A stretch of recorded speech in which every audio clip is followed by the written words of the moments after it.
वो समझते थे कि मैदान ए जंग मर्दों का होता है। वो समझते थे कि बहादुरी का भी एक जिन्स होता है। वो समझते थे कि जंग एक ऐसी जगह है जहां औरतें दूर बैठकर देखती हैं और साए में बैठकर मातम करती हैं।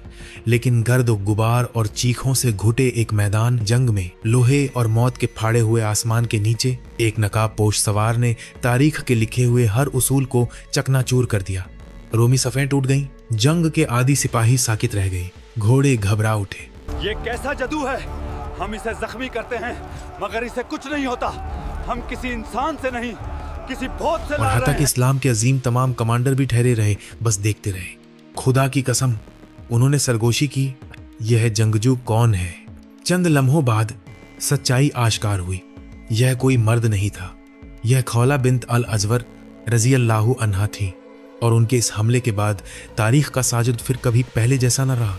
आगे बढ़ने से पहले सब्सक्राइब करें और मुझे बताएं कि आप कहां से देख रहे हैं। कुछ कहानियां याद रखने के लायक होती हैं। तलवारों की झनकार से पहले ही, अफका को गर्द के निगल जाने से पहले ही, उसके नाम से फौजों के हिचकिचाने से पहले ही एक औरत थी जिसकी ताकत खामोशी से परवान चढ़ती थी। खौला बिन्त अल अजवर रजी अल्लाहु अन्हा ने तारीख में अपना नाम याद रखने की तवक्को में परवरिश नहीं पाई थी। वो झंडों या जंग के नारे लगाने के लिए नहीं पाली गई थी। वो एक ऐसी दुनिया में पली बड़ी थी जहां शोहरत से पहले ईमान सिखाया जाता था, जहां वफादारी को इकरार से ज्यादा अहमियत दी जाती थी और जहां बहादुरी अक्सर अमल में उतरने से बहुत पहले खामोशी में जलवागर होती थी। वो एक ऐसे घराने से ताल्लुक रखती थी जो ईमान और निज़ाम व ज़ब्त पर मुबनी था। ईमान के अल्फाज दिखाने के लिए नहीं बल्कि अमल में ढाले जाते थे। जिम्मेदारी पर बात नहीं की जाती थी बल्कि उसे निभाया जाता था। और कम उम्र से ही खौला ने सीख लिया था कि इज्जत एक ऐसी चीज है जिसका सख्ती से दिफा किया जाता है, चाहे कोई देख रहा हो या ना हो। उनकी दुनिया के मरकज में उनका भाई ज़रार बिन अल अजवर था। उनका रिश्ता कोई मामूली नहीं था। यह मुश्तरक मुश्किलात, बाहमी एहतराम और एक ऐसी गहरी वफादारी से परवरिश पाया था जो फितरी महसूस होती थी। उसने एक जंगजू के तौर पर तरबियत हासिल की। वो देखती, सीखती और जज्ब करती रही, नकल करने के इरादे से नहीं बल्कि समझने के लिए। उसने देखा कि अज़्म कैसा होता है, उसने देखा कि कुर्बानी का मुतालबा क्या होता है और उसने उसे खामोशी से याद कर लिया। खौला को उसके अमाल से पहले उसकी शख्सियत की वजह से जाना जाता था। कद, आवर, मुतीन और दिलकश, मगर अपनी ताकत के इस्तेमाल में कभी लापरवाह नहीं। जो भी उससे मिलता वो उसकी सुकून में छिपी हुई मजबूती को महसूस करता, उसकी नज़ाकत में एक न टलने वाली सख्ती को महसूस करता। वो आसानी से आवाज़ नहीं उठाती थी, वो तवज्जो कम, उतालबा नहीं करती थी। फिर भी वो नाजुक नहीं थी और जब फ़र्ज पुकारता तो वो कभी गायब नहीं होती थी। उसका ईमान बुलंद नहीं था, यह पुख्ता था।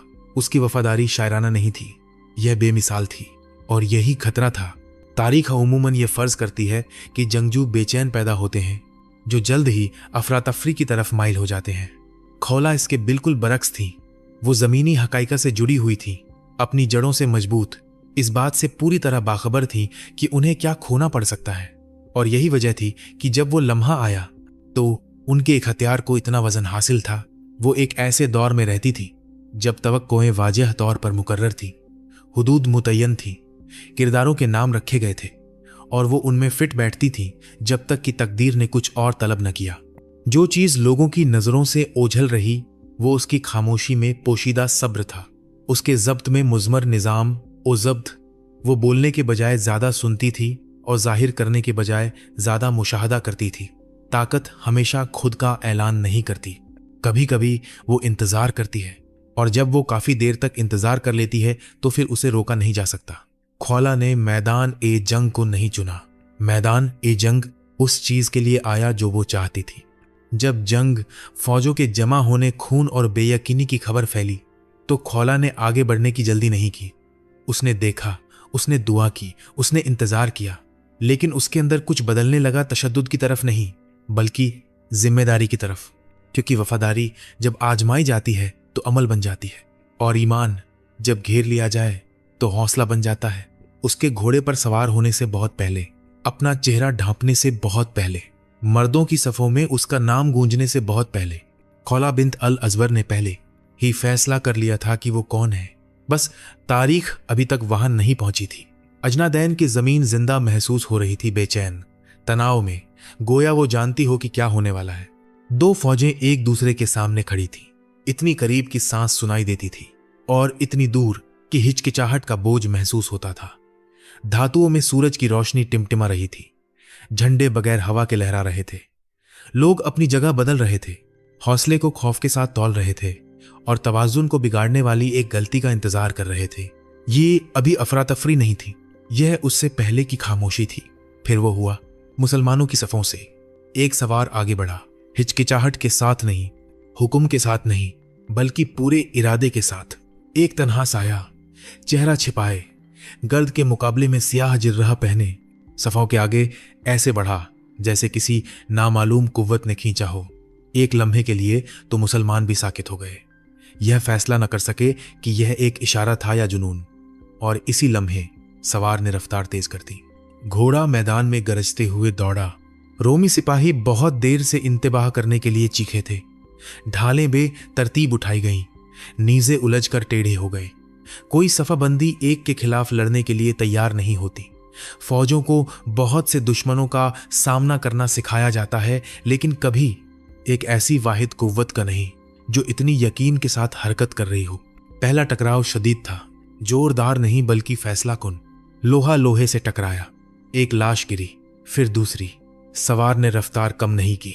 वो सामने की सफों में इस महारत से घुस गई जो मुश्किल तकरीबन जिराही जैसी महसूस हो रही थी। वो हमला करती, पीछे हटती, तेजी से मुड़ती और फिर हमला करती।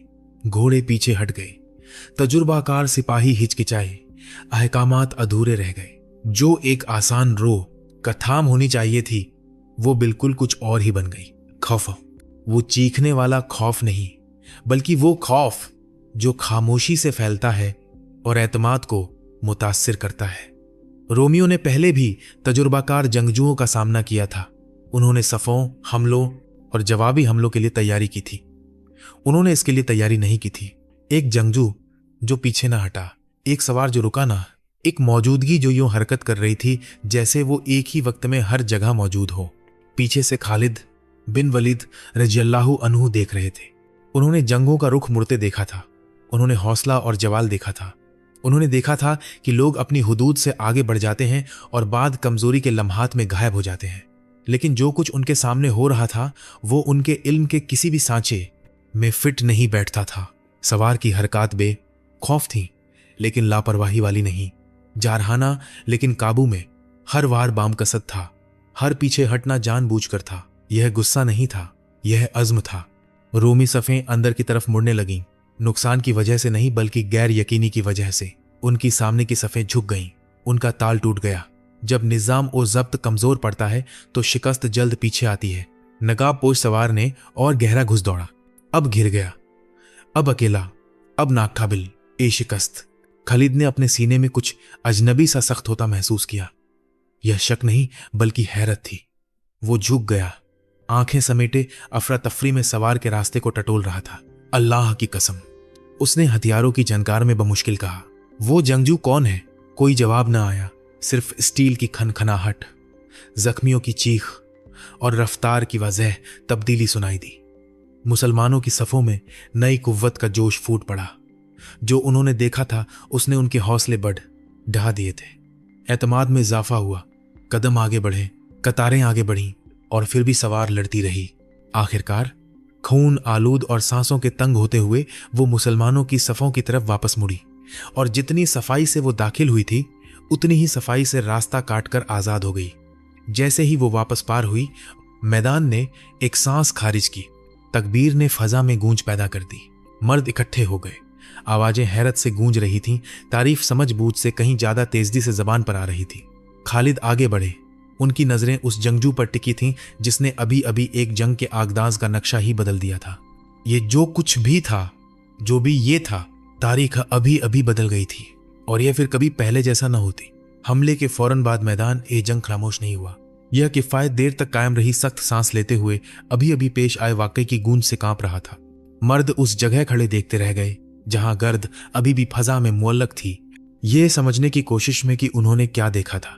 वो हौसला जानते थे, वो बहादुरी देख चुके थे, लेकिन यह ने उनके अंदर की किसी गहरी चीज को हिलाकर रख दिया था। ऐसी कुव्वत जो महज जमीन न फतह करे बल्कि यकीन को पारा पारा कर दे। सवार मुसलमानों की सफों में वापस आ गई थी। उसका जिर्रा निशान जदा और तलवार सियाह थी। तलवार की धार पर खून के निशान थे। उसका घोड़ा बेचैन होकर जमीन पर ठोंक रहा था, गोया दोबारा हमले के लिए तैयार हो। उसके गिर्द आवाजें बुलंद हुईं, तारीफा हैरत में बदल गई। अल्लाह की कसम, क्या ताकत है! कोई भी आदमी अकेले ऐसे नहीं लड़ता। वो कौन है? यह सवाल किसी भी हुक्म से ज्यादा तेजी से सफों में फैल गया। यह कमांडरों तक पहुंचा। यह खालिद बिन वलीद रजियल्लाहु अन्हु तक पहुंचा, जिनकी नजरें उस जंगजू से हट नहीं रही थीं जब से वो धूल से उभरी थी। वो आगे बढ़ा, जैसे कोई रहनुमा किसी नामालूम मगर नाकाबिल तरदीद चीज के करीब जाता है। अपना नकब हटाओ ए जंगजू, किसी ने पुकारा। एक और आवाज शामिल हुई, फिर एक और। शक नहीं बल्कि अकीदत, समझने की एक ख्वाहिश। लेकिन सवार ने कोई जवाब न दिया। वो सवार ही रही, सर हल्का सा झुकाए, जिस्म एक तरफ झुकाए हुए।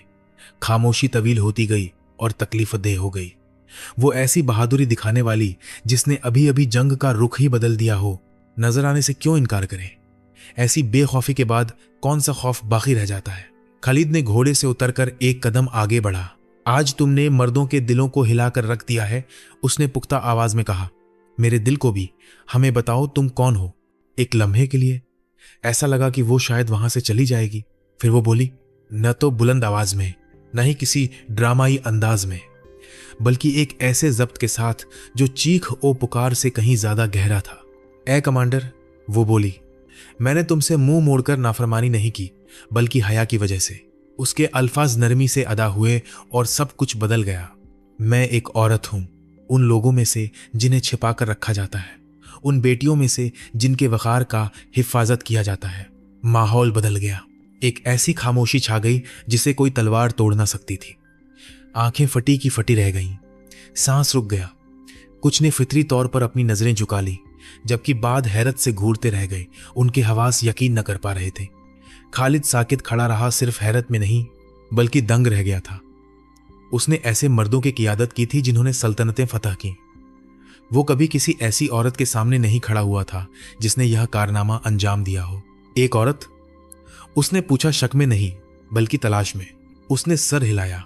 मेरा नाम खर औला बिन्त अल अजवर है।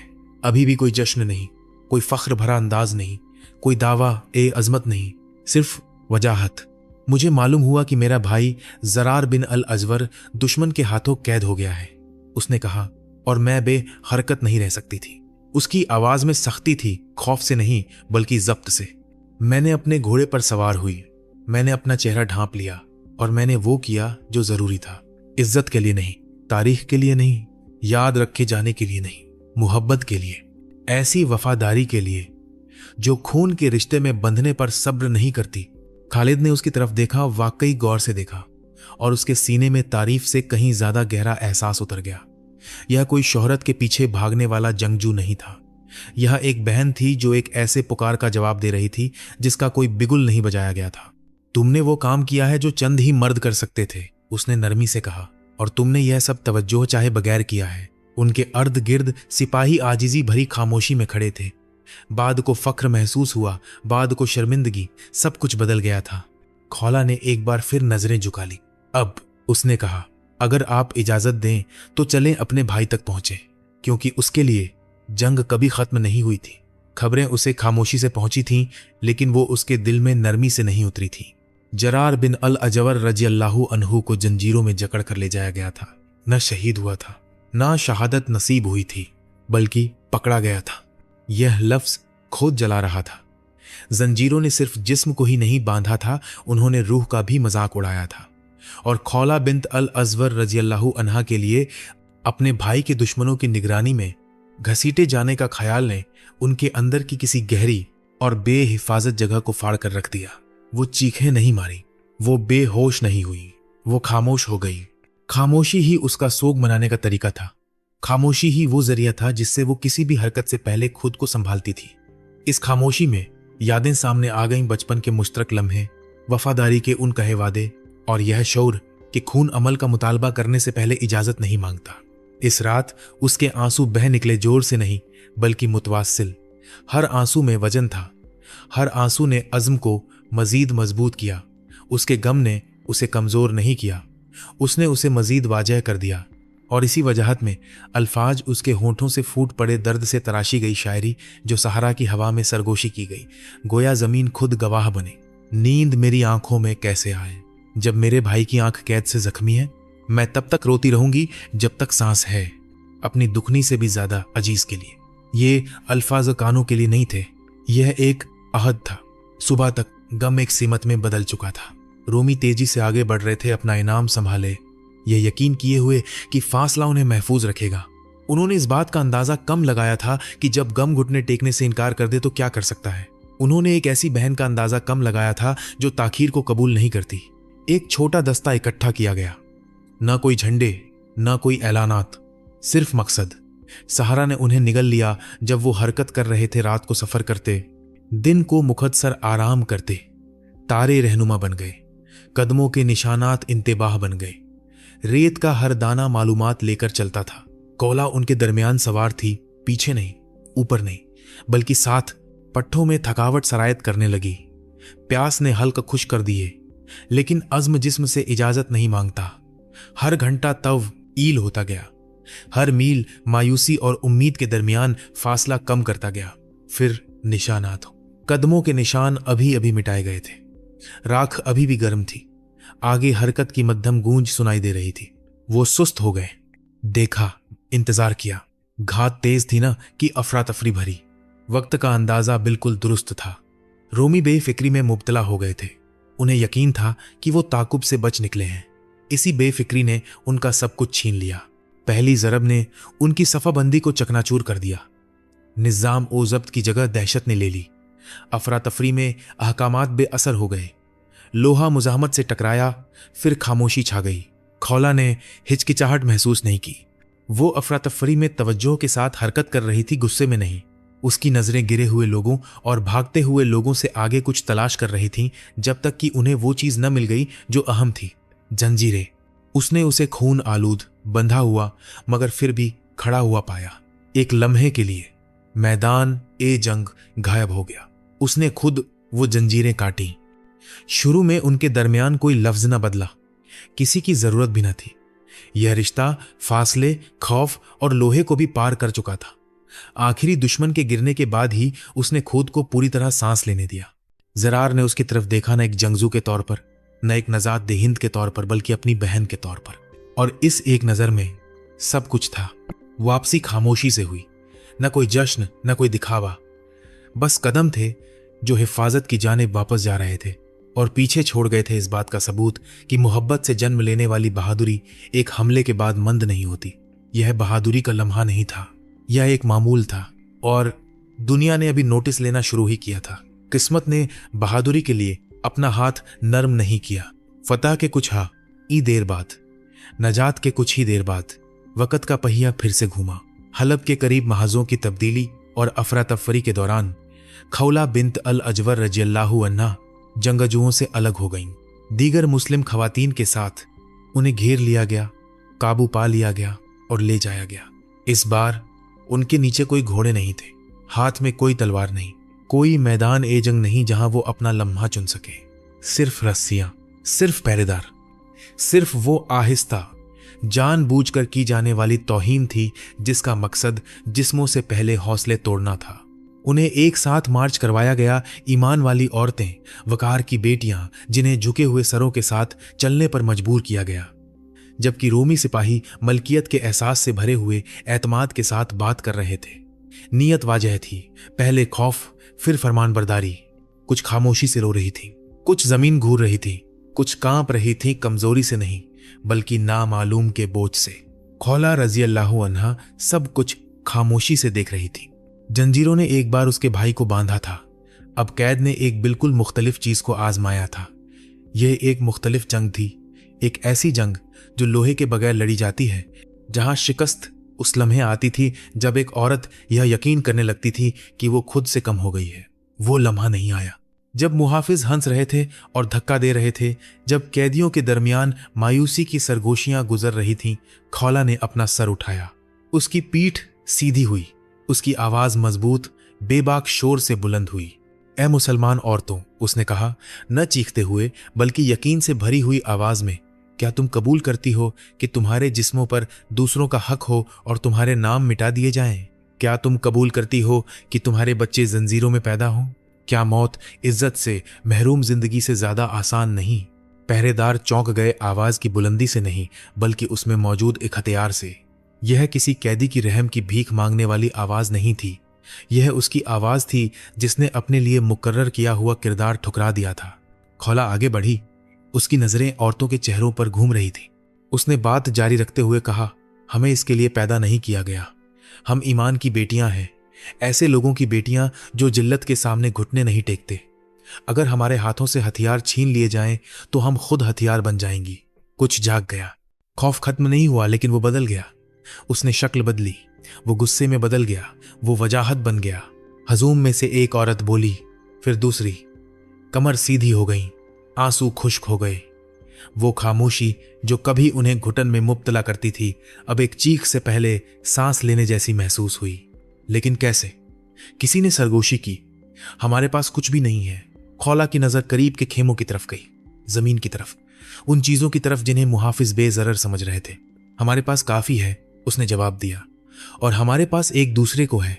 उसने खेमे के खंभों की तरफ इशारा किया। कीले, कैद के औजार जो मुजाहमत के औजार बन सकते थे। खड़े होकर मरना बेहतर है, उसने कहा, इससे कि गुलाम बनकर जिया जाए। यह वो लम्हा था जब कैद टूट गई। औरतों ने अंधेरे में कदम नहीं बढ़ाया। उन्होंने सुना, उन्होंने मंसूबाबंदी की। वो सबसे छोटी सी खरामी का इंतजार कर रही थी, वो लम्हा जब तक कब्बुर ने चौकसी ढीली कर दी। जब वो मौका आया तो खौला ने सबसे पहले हरकत की। उसने एक लाठी पकड़ी और गुस्से से नहीं बल्कि होशियारी से वार किया। बाकी काम हैरत ने कर दिया। पहरेदार इस गैर मुतवक्किल की मुजाहमत से दंग रह गए। औरतें आगे बढ़ाई, चिल्लाकर नहीं बल्कि वार करती हुई, अफरा तफरी नहीं बल्कि मुत्तहिद होकर। जो कुछ हुआ वो मुख्तसर, पुरतशद्दुद और नाकाबिल ए फरामोश था। जब यह खत्म हुआ तो रस्सियां कटी हुई थीं। पहरेदार इधर उधर बिखरे पड़े थे और वो औरतें जो कभी खामोशी से मार्च कर रही थीं आजाद खड़ी थीं। उन्होंने खुशी का इजहार नहीं किया, उन्होंने बड़ाई नहीं की। उन्होंने खुद को संभाला और चल पड़ी कैद से दूर, वकार की जानिब वापस। खौला उनके दरमियान चल रही थी। अब सिर्फ एक जंगजू नहीं बल्कि किसी गहरी हकीकत की याद दहानी कि हथियारों के बगैर भी, बाजुओं की ताकत के बगैर भी, एक ऐसी रूह जिसने मलकियत से इनकार कर दिया हो, उसे कभी भी सच में कैद नहीं किया जा सकता। रात को तवक्को नहीं थी कि वो उठेंगे। निगरानों ने समझा था कि खतरा टल गया है। वो समझ रहे थे कि खौफ ने अपना काम कर दिया है। औरतों को जो बेहथियार और घेरे हुए थे इंतजार करना चाहिए था, बर्दाश्त करना चाहिए था, सर तस्लीम खम करना चाहिए था और किसी और की फतह के गोशों में खामोशी से गायब हो जाना चाहिए था। वो गलत थे। कमाने के लिए कोई तलवार नहीं थी, उठाने के लिए कोई ढाल नहीं, छिपने के लिए कोई जिर्रह नहीं। सिर्फ जमीन से उखाड़े गए खेमे के खंभे, सिर्फ कांपते हाथों में दबे हुए कीलें, सिर्फ वो दिल जो इस किस्म की बहादुरी से धड़क रहे थे जो तब पैदा होती है जब खोने के लिए कुछ भी ना बचा हो। खौन ला बिन्त अल अज़वर रज़ियल्लाहु अन्हा कैदियों के दरमियान ऐसे गुजरी जैसे तूफान के फटने से पहले की लहर। उनकी आंखों में गुस्सा नहीं बल्कि तवज्जो की शिद्दत थी। वो सांस गिन रही थीं, वो अंदाजे लगा रही थीं, वो इंतजार कर रही थीं कि तकब्बुर एहतियात की गिरफ्त ढीली दे और यकीन रद्द ए अमल को सुस्त कर दे। फिर वो आगे बढ़ी, ना चीखते हुए, ना हिचकिचाते हुए। उसने ढाल को अपने कंधे पर उठाया, उसका वजन महसूस किया और खुद को उसमें जमा लिया। उसके अर्द गिर्द खवातीन ने भी वैसा ही किया, कुछ खौफजदा, कुछ लरजती हुई, लेकिन सब पुख्ता इरादे वाली। उन्होंने फितरी तौर पर सफ़ें जमा ली, न तरबियत याफ्ता, न मुशक्का, बल्कि गायब होने से इनकार के मुश्तरक अज़्म से मुत्तहिद। जब खौला ने वार किया तो वो निहायत दुरुस्त था। पहला पहरेदार इसलिए नहीं गिरा कि वो कमजोर था, बल्कि इसलिए कि उसने मुजाहमत का तसव्वुर भी नहीं किया था। हैरत ने एतमाद को चकनाचूर कर दिया। एतमाद के टूटने से रास्ता खुल गया, रास्ते ने रफ्तार को जन्म दिया। औरतें उमड़ पड़ी, खेमों के खंभे गरज की तरह गिर गए। नीजे उन हाथों पर लगे जो हथियारों की तरफ बढ़ रहे थे। कैंप में हलचल मच गई, कैदियों की खौफ से चीखों से नहीं बल्कि उन लोगों की ना यकीनी से भरे नारे लगने लगे जिन्होंने कंट्रोल को फतह समझ लिया था। यह कोई जनरलों की मंसूबाबंदी की जंग नहीं थी। यह कोई ऐसी जंग नहीं थी जो सफ़ों ने तश्कील दी हो। यह जिस्मानी शक्ल एक हथियार करने वाली नाफरमानी थी। खौला सामने थी, न ढाल के पीछे न महफूज। वो एक हाथ से वार टालती और दूसरे से वार करती थी। उसकी हरकत तेज और मुअस्सिर थी, हर अमल बका के लिए था। खून जमीन पर निशान छोड़ रहा था, धूल चीखों को निगल रही थी। फजा टकराव और जोर से खींची गई सांसों की आवाज से भरी हुई थी। कुछ औरतें लड़खड़ा गईं। खाउल वहां मौजूद थी। डगमगाओ नहीं, उसने कहा, न बुलंद आवाज में बल्कि पुख्ता लहजे में। एक साथ रहो, एक होकर हरकत करो। उन्होंने ऐसा ही किया। जहां एक लड़खड़ाई वहां दूसरी ने उसे संभाला। जहां खौफ ने सर उठाया वहां अज़्म ने उसे कुचल दिया। वो हमला करती और पीछे हटती, आगे बढ़ती और दोबारा मुनज़्ज़म होती। अफरा तफरी उनके हक में थी। मुहाफिजों के पास हथियार थे लेकिन कोई जवाब नहीं। इस किस्म की मुजाहमत के लिए कोई तैयारी नहीं थी। तारीख ने उन्हें ऐसी औरतों के लिए तैयार नहीं किया था जो भीख न मांगे। लड़ाई मुख्तसर थी। ऐसा होना जरूरी था। मकसद इस्तिकामत नहीं बल्कि फरार था। जब मौका मिला खौला ने उसे फौरन पहचान लिया। अभी, उसने कहा। वो हरकत में आईं। एक साथ रस्सियां काटी गईं, खेमे गिर गए, आगे उल्टी हो गईं और जिस तरह तूफान अचानक उठा था उसी तरह वो गायब हो गया। पीछे उलझन, खामोशी और सबूत छोड़ गया। जब वो सांस फूले और खून आलूद हालत में महफूज मकाम पर पहुंची तो खवातीन रुक गईं, जश्न मनाने के लिए नहीं बल्कि यह समझने के लिए कि उन्होंने क्या किया था। बाद ने अपने हाथों को घूर कर देखा। बाद रोईं खौफ से नहीं बल्कि नजात के एहसास से। खौला उनके दरमियान खड़ी थी, हमेशा की तरह पुख्ता। इसके बाद कोई तकरीर न हुई, किसी की जरूरत भी न थी। उन्होंने एक कदीम और खामोश रिवायत को नए सिरे से रकम किया था। उन्होंने एक फौलाद से भी ज्यादा पुराना मफरूजा को चकनाचूर कर दिया था। वो मफरूजा कि जंजीरों में जकड़ी औरतें बेबस होती हैं। इस रात सहारा ने एक नई आवाज सुनी। तलवारों का टकराव नहीं, फौजों का मार्च नहीं, बल्कि उन औरतों की गूंज जो अपनी शख्सियत मिटाने से इनकारी थीं और वो तूफान बन गईं जिसके आने का किसी को अंदाजा न था। फतह ने उसके हौसले को कमजोर नहीं किया। पीछे हटना आसान होता एक हमले का नजात, एक बगावत को दूसरों की जबानी एक कहानी बन जाने देना। कहानियां उमूमन यूं ही खत्म होती हैं, एक लम्हा जो ठहर कर दोहराया जाता रहता है यहां तक कि उसकी जान निकल जाए। खौला बिन्त अल अजवर रज़ियल्लाहु अन्हा ने इस अंजाम को कबूल न किया। वो दोबारा सफर पर रवाना हुई। उन दिनों शाम में अमन न था। महाज बदल रहे थे, शहरों का कब्जा बदल रहा था। अफवाहें फौजों से भी तेज सफर करती थीं और उन्हीं अफवाहों में उसकी मौजूदगी फिर से उभरी, न ऐलान शुदा न आरास्ता, बस महसूस हुई। जहां लड़ाई तेज हुई वहां एक सवार नुमायां होता। जहां खौफ छाने की कोशिश करता वहां एक पुख्ता आवाज गूंजती। जब दूसरे हिचकिचाते वो एक अज़्म के साथ आगे बढ़ती। उसने कमान की तलब नहीं की, उसने पैरवी करने की दरख्वास्त नहीं की। वो ऐसे मर्दों के साथ सवार होती थी जिनका खून पहले ही बह चुका था और जो दोबारा बहाने वाले थे, और उसने बगैर उसे साबित किए उनके इस्तिकामत के बराबर इस्तिकामत दिखाई। जब मुआरका हुआ वो बगैर किसी रस्मी ऐलान के उसमें कूद पड़ती थी, न हौसले के लिए तवक्कुफ न शक के लिए। हौसले का फैसला पहले ही हो चुका होता था। अंताकिया ने अज़्म को एक मुख्तलिफ अंदाज में आजमाया। दीवारें सर पर मंडरा रही थीं, मुज़ाहमत सख्त जान थी। तवील दिन ताकत निचोड़ रहे थे, तवील रातें सब्र खत्म कर रही थीं। यहां बहादुरी का पैमाना एक हमले से नहीं बल्कि इस्तिकामत से था। खौला ने इसे भी वैसे ही बर्दाश्त किया जैसे बाकी सब कुछ किया था बला शिकायत। जब हौसला पस्त हुआ तो उसने वजह नहीं दिया। वो वहां खड़ी हो गई जहां दबाव सबसे ज्यादा था और उसे जज्ब कर गई और अपने अज़्म को अल्फाज से ज्यादा बुलंद बोलने दिया। मर्दों ने नोट किया, इसलिए नहीं कि वो तवज्जो चाहती थी बल्कि इसलिए कि उसकी मौजूदगी ने उनके हौसलों को दोबारा मुनज़्ज़म कर दिया था। अब सवाल ये नहीं था कि क्या कुछ किया जा सकता है, बल्कि यह था कि अब तक ऐसा क्यों नहीं किया गया। मिस्र बाद में आया और उसके साथ एक मुख्तलिफ खरीदता, एक मुख्तलिफ किस्म की थकावट। गर्मी ने घेर लिया, फासले ने रसद की लकीरों को खींच दिया, दुश्मन ने लोहे के साथ साथ थकावट की जंग भी लड़ी।